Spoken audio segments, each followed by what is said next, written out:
Hi everyone, it's Raina. So this video is if you have Neptune transiting your 12th house. Neptune is a generational planet, and so when it enters a house, it stays there for quite a while. Even if we're looking at the chart that is with the unequal house system, and you have some houses that are pretty small, it still will be there for years. And Neptune has a transit of, I would say, around 15 years in one sign. It may vary depending on what sign it is entering, but it's that's definitely a generation.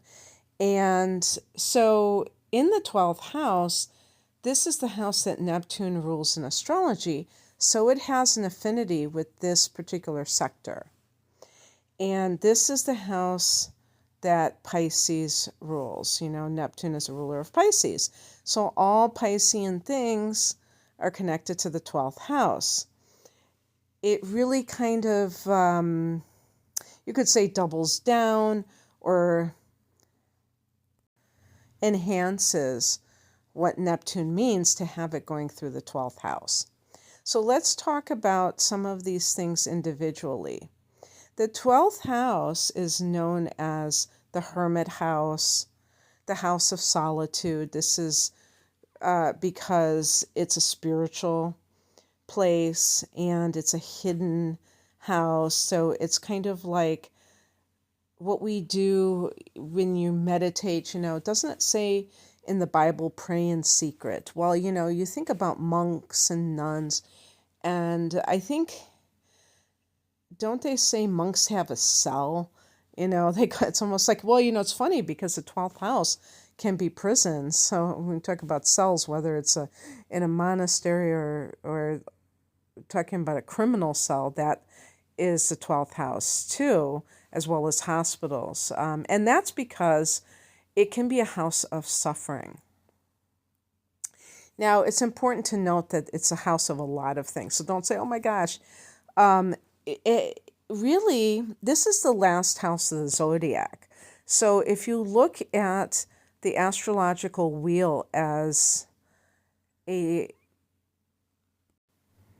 cycle, or you could say a circle, because it is a circle, very similar words must be connected. There is like the progression, and then it goes back to the first house. So you will have, if you live long enough to see the end of your Neptune the 12th transit, then you will have it go back into your first house. I say back, I shouldn't say that, because, you can't have a Neptune transit through all your houses unless you live to be over 200. And so anyway, in terms of solitude, this can enhance your spiritual practices, your spiritual path. And I want to also just mention this as far as certain sun signs go, because if you are a sun sign, and I shouldn't just mention it in terms of sun signs, maybe even the rising sign. I'm talking about people who are more extroverted. We would consider the fire signs, Aries, Aries, Leo, Sagittarius, and the air signs, Gemini, Libra, Aquarius, to be more extroverted than the earth signs.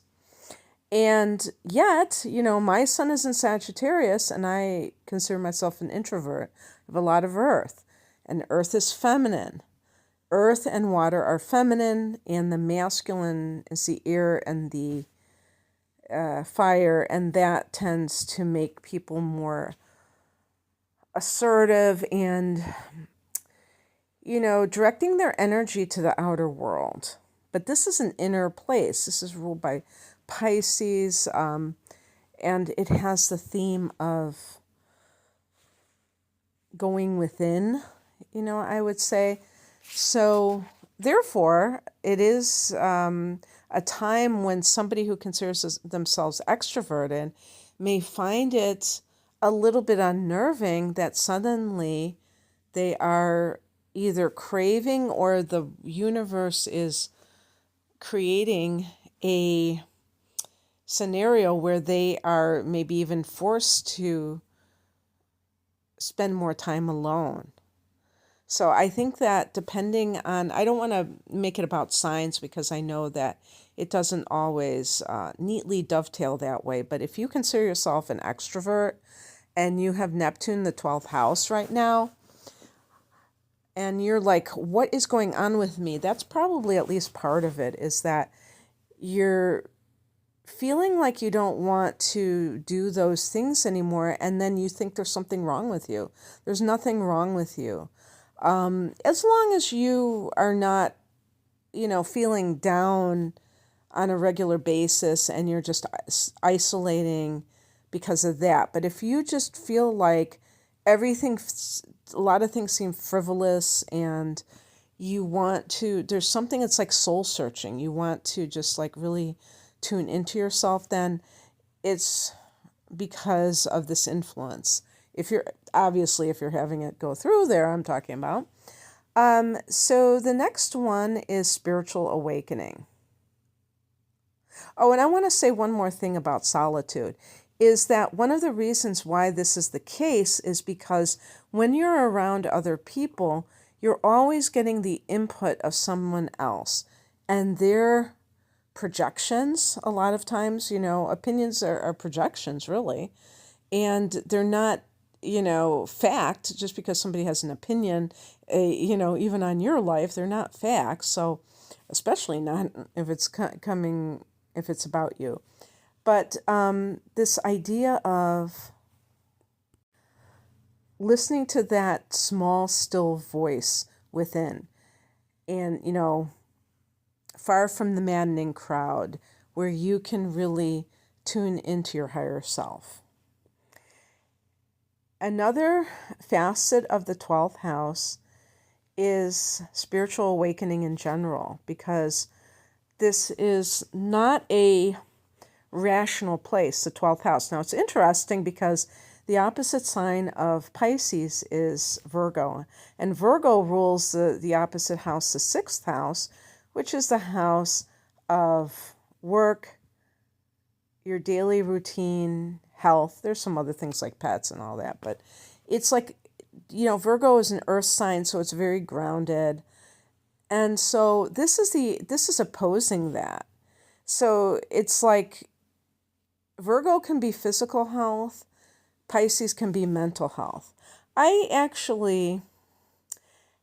don't know how I feel about considering it mental health. I would say, how they say body, mind, and spirit. I would say mind as in mental health. I would put that with Scorpio, or the 8th house. I mean, I'm not sure that that's correct. That's just my own personal opinion. And I would put the 12th house as our spiritual health. Because mental health, a person can go into therapy and they can be very much in their intellect, and maybe they recover from their mental issues, but they're still in the world and they're still not aware of the fact that they are spiritual beings. I think that the 8th house could make somebody aware of that too. So maybe, I'm but that seems more like psychotherapy to me. The 12th house to me seems like understanding that you are a multi-dimensional being, that you are not just living this 3D reality that has a finite beginning and ending, that you are not just a bag of bones, a body, a physical body that's going to, go back to the earth one day in one form or another, but you have this soul, this thing that survives death, or you could even call it a consciousness with a capital C, this consciousness that's tuned into God at all times. And that's why I would call the higher self. And we're not always, like, even if we can access the higher self. I don't believe that we are always there, because I feel like sometimes people are disconnected so much from the spiritual that they fall prey to, lower astral entities and things like that, and that makes it hard for them to tune into their higher self, and so they can easily get hijacked and misled. So this is about, when I say spiritual awakening, I'm talking about, you could even just say, knowing that you are more than a body. And so again, like an earth sign, and I'm not picking on earth signs, there are very awakened earth signs, but I'm saying like anyone, I guess it could be any sign, even like an air sign that's very much in the intellect and believes in science, but science as opposed to spirituality, instead of like combining spirituality and science. And somebody like that is going to be impervious to philosophical speculation of something more. And you know what? A person like that could have a spiritual awakening that completely knocks their socks off and has nothing to do with anything that they had ever expected that would happen to them. So like a Kundalini awakening. And I have a feeling, I don't know about Eckhart Tolle, because I know he had a profound spiritual awakening that also included, I believe, him being, having amnesia. And I'm assuming he regained his memories of his former life, and we're talking about in this lifetime. That's one thing about the 12th house, is it can be amnesia, what I would call unconscious memories of past lifetimes, and you could regain those when Neptune is in the 12th, because you have that added spiritual emphasis or influence. But just like in this lifetime, this kind of break from the matrix, and almost like a rude awakening into the spiritual awakening, because it's so much a difference. It's such a contrast. And I'm sure there are multiple examples of this where, I think, like some people, they have near-death experiences. There's a great channel on YouTube. I think it's called The Other Side. And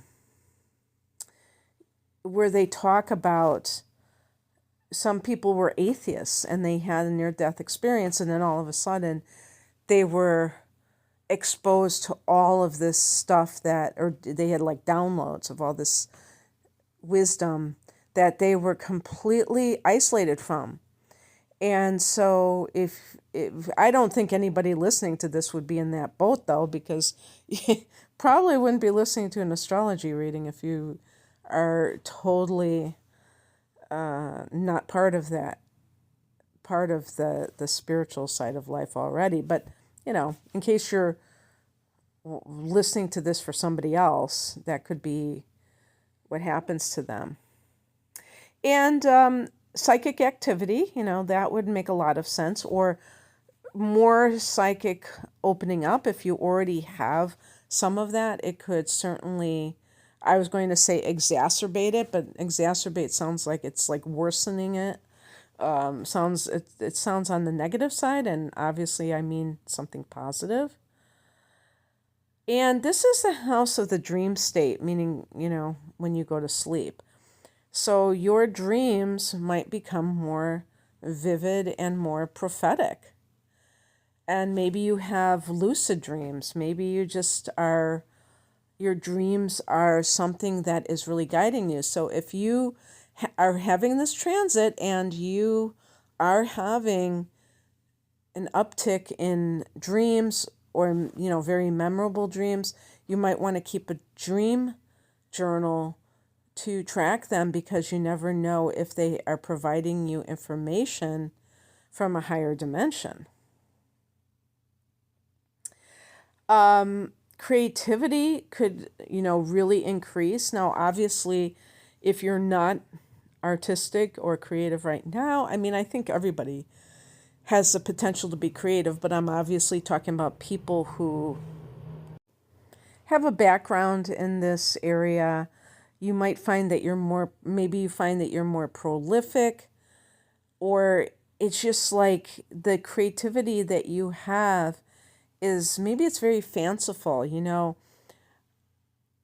I'm not saying that this is true. I didn't see it corroborated when I was researching, but to me, like Tolkien type of stuff, fantasy novels, to me, that is so Piscean, so Neptunian, because some of these people, they create like their own words and fictional countries. It's like they create this whole other reality. And of course, you can say that about fiction in general. I mean, I get that, but I'm just saying, taking it to the next degree. And that might be something that you find is your niche. And if you're a writer, for instance, is to write about things like you're creating this fantasy world or something like that.